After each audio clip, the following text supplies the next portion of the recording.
इस टाइम पर दूध खाने का मतलब है कि गाय भैंस को जीते जी मार डालना।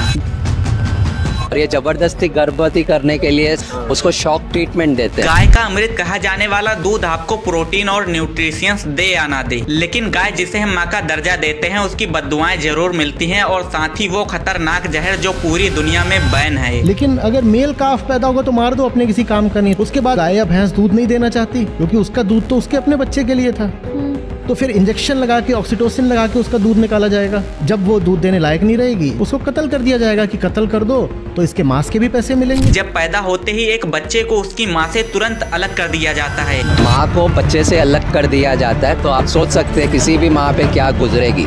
अगर उसका बच्चा उसे अलग कर दिया गया तो उस माँ पे क्या गुजरती है। 2 साल की उम्र में ही उसे जबरदस्ती प्रेग्नेंट किया जाता है। मादा हुई तो उसको भी 2 साल बड़ी होती है और उसको भी गर्भवती करते हैं। जिसकी उम्र नेचुरली 25 से 30 साल की है उसे डेयरी फार्म्स में इतना ज्यादा टॉर्चर किया जाता है कि अब इनकी उम्र मात्र 4 से 5 साल की रह गई है। और ये सब कुछ होता है केवल और केवल ज्यादा से ज्यादा मिल्क प्रोडक्शन के लिए।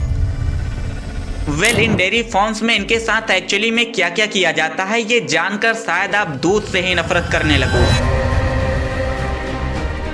आप देखेंगे तो उसको जबरदस्ती गर्भवती किया जाता है।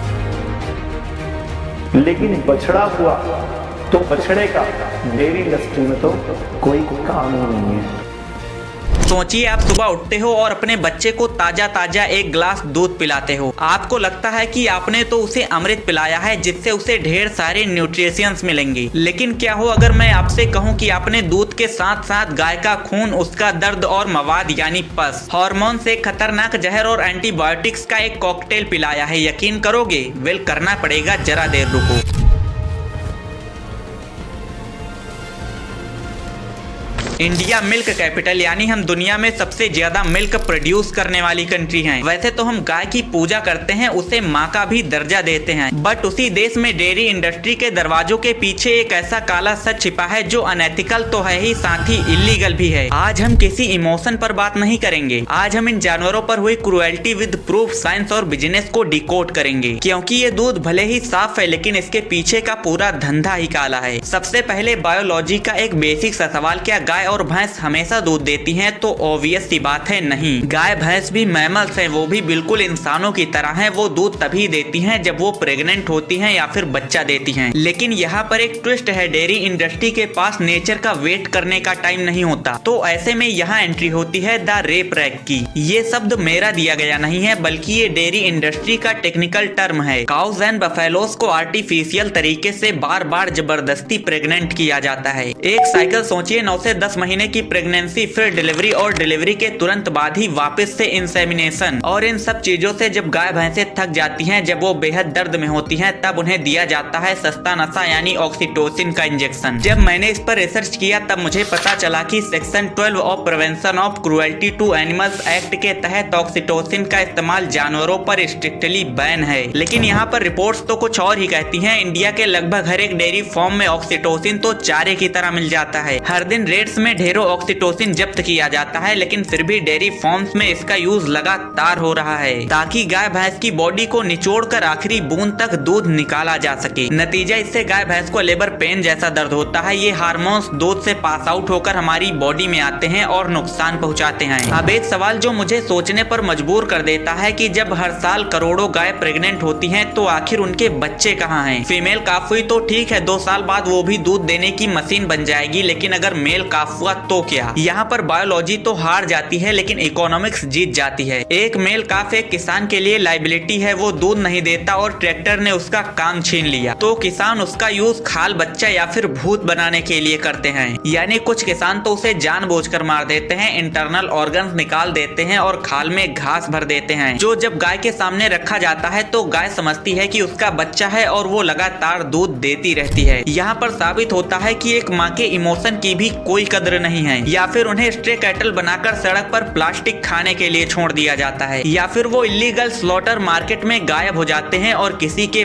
पेट में चले जाते हैं। और जो रेयरली बचते हैं उनसे आर्टिफिशियल तरीके से सीमन कलेक्ट किया जाता है और इसका तरीका भी काफी क्रूएल है। सबसे पहले उसके प्राइवेट पार्ट में इलेक्ट्रिक शॉक दिया जाता है जिससे वो गिर जाता है एंड तब जाकर कहीं डॉक्टर सीमन कलेक्ट करते हैं। और ये जबरदस्ती गर्भवती करने के लिए सांड में से जो सीमेन लगता है वो ऐसे ही तो सांड में से सीमेंट नहीं निकलता है, उसको शॉक ट्रीटमेंट देते हैं, उसके प्राइवेट पार्ट्स में शॉक देते हैं, वो गिर जाता है बेल और तब जाके उसका सीमेंट निकलता है। यही कारण है कि इंडिया जहां सबसे ज्यादा हिंदू पाए जाते हैं वो भी वर्ल्ड की 4th largest beef supplier country बन चुकी है। मेल्स को तो रहने ही दो, उनका तो काम ही है कटना, बट फीमेल्स जिनकी नेचुरली एज 25 से 30 साल की होती है, बट इन डेयरी फार्म्स में वो मुश्किल का 4 से 5 साल ही जीती हैं। मतलब कि जब तक दूध देंगी तब तक जिएंगी, वरना कट जाएंगी। इंडिया में भी काफी हद तक बीफ खाया जाता है। इवन बीजेपी जो कि सनातन प्रचारक है वो भी बीफ एक्सपोर्टर कंपनी से जमकर चंदा लेती है। शायद यही है पॉलिटिक्स। इंडिया के बड़े बड़े एक्टर्स तो खुल के कहते हैं आई लव बीफ, यानी सिर्फ हमें दूध मिल सके इसके लिए गाय भैंसे अपना सब कुछ गवा देती हैं। बर्थ के तुरंत बाद ही बच्चे को मां से अलग कर दिया जाता है। इन डेयरी फार्म्स में सिर्फ 1 मीटर की रस्सी से इन गाय और भैंसों को पूरी जिंदगी बांधा जाता है। लेकिन अगर आपको लगता है कि जानवरों का दर्द तो उनकी प्रॉब्लम है, अब तो ये एक इकोसिस्टम बन गया है। तो नेक्स्ट अब हम आपकी इसी गलत फहमी पर बात करेंगे। जब मशीन्स गंदे थन पर लगाई जाती हैं तो इन्हें मार्टाइटिस नाम का इन्फेक्शन हो जाता है, मतलब कि थन में बैक्टीरिया और पस हो जाता है। साइंस कहती है कि जब इन्फेक्शन होता है तो body white blood cells somatic cells बनाती है। इसको ही हम आम भाषा में पस या मवाद बोलते हैं। इंटरनेशनल स्टैंडर्ड भी अलाउ करते हैं कि दूध में कुछ हद तक पस सेल्स हो सकते हैं। हाँ बिल्कुल सही सुना आपने, पास्चुराइज्ड दूध के ग्लास में, यानी डेड बैक्टीरिया और पस सेल्स होने के हाई प्रोबेबिलिटी हैं। बस इसी इन्फेक्शंस को छुपाने के लिए फार्मर्स हैवी एंटीबायोटिक्स देते हैं।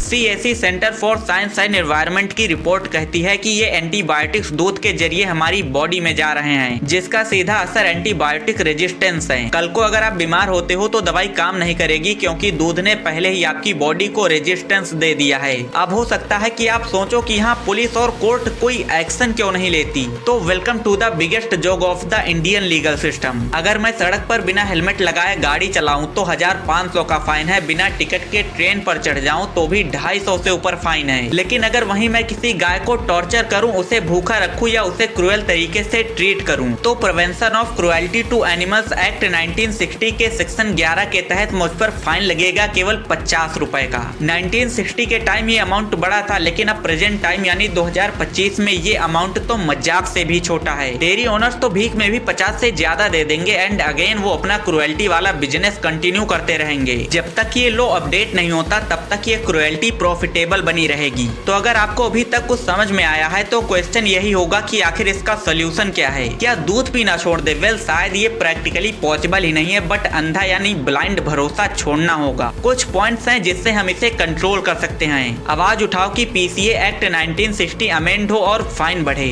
लोकल फार्म्स को सपोर्ट करो जहां आप जाकर खुद ही कंडीशन चेक कर सको। पैकेट वाले दूध की जगह ट्रांसपेरेंट सोर्स मांगो और ये वीडियो हर उस इंसान तक शेयर करो जो अभी सोचता है कि सब ठीक है। याद रखिए कि कंज्यूमर ही किंग है, कस्टमर की वजह से ही ये प्रॉब्लम बनी है। तो जिस दिन हमने सवाल पूछना शुरू कर दिया ना, उसी दिन ही सप्लाई चेन को बदलना पड़ेगा, वरना फिर बाद में हाल इंडिगो जैसा ही हो जाएगा, राजा एक बन जाएगा और फिर हम चाह कर भी कुछ नहीं कर सकते। वैसे ये रहा सफेद दूध के पीछे का काला सा। जब हम मिलते हैं किसी दूसरे दिन किसी दूसरी वीडियो में, तब तक के लिए बेस्ट ऑफ लक।